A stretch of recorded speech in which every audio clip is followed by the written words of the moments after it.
You know, we've all heard the stories, right? This idea that cannabis is some kind of magic key for creativity. Artists, musicians, it's become this cultural legend that it can spark a wave of amazing new ideas. But is there any truth to that? Like, really? And that brings us to the big question for this explainer. Does cannabis actually make you more creative? It seems like a simple enough question, but the answer, well, it's a lot more complicated than you might think. So what happens when you take this whole idea out of the realm of myth and actually put it under the microscope? That's exactly what researchers decided to do. They wanted to get past all the anecdotes and put this popular belief to a proper scientific test.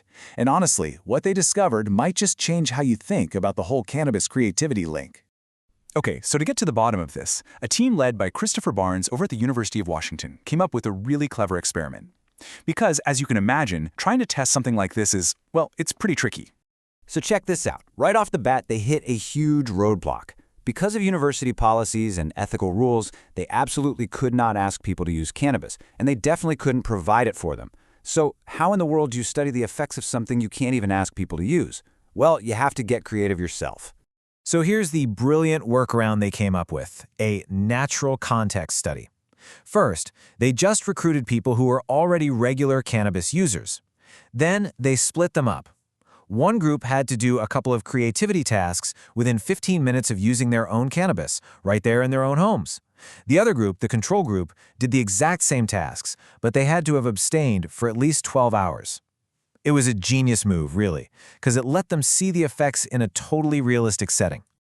Okay, so how do you even measure creativity? They used two totally different kinds of tasks. The first one was an abstract test called the brick task. It's a classic in this field. The challenge is simple. Come up with as many new and useful ideas for a plain old brick as you can.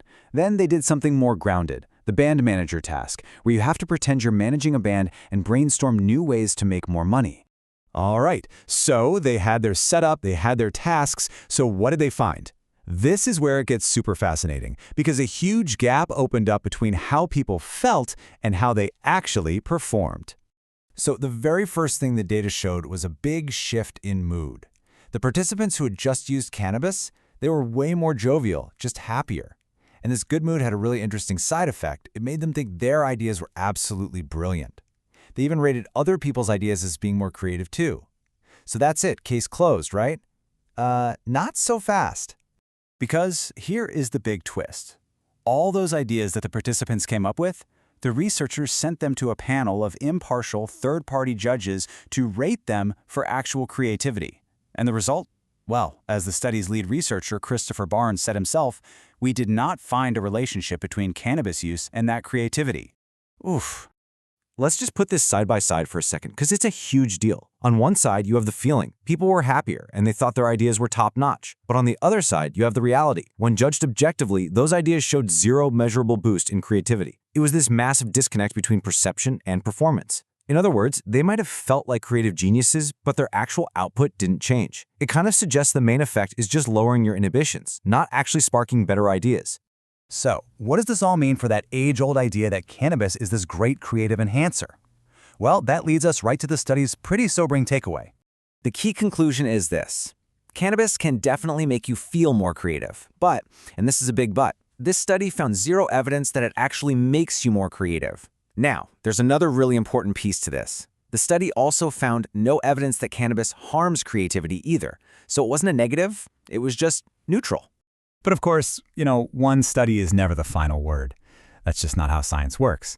And really, this research just opens up the door to a whole bunch of new questions on this really complex topic. And there are so many unanswered questions. You gotta wonder, right? Could different strains have totally different effects? Does the dose make a difference? What if you're an expert in your field versus a total beginner? Or what about totally different creative tasks, like painting or making music? These are all things future studies could dig into to give us a much clearer picture. So what this study really hammered home is that there's a huge difference between feeling creative and actually being creative. But it also leaves this door wide open. It makes you wonder, could the perfect combination, the right strain for the right person, working on just the right kind of problem, unlock a completely different result? That's a question science just hasn't answered yet.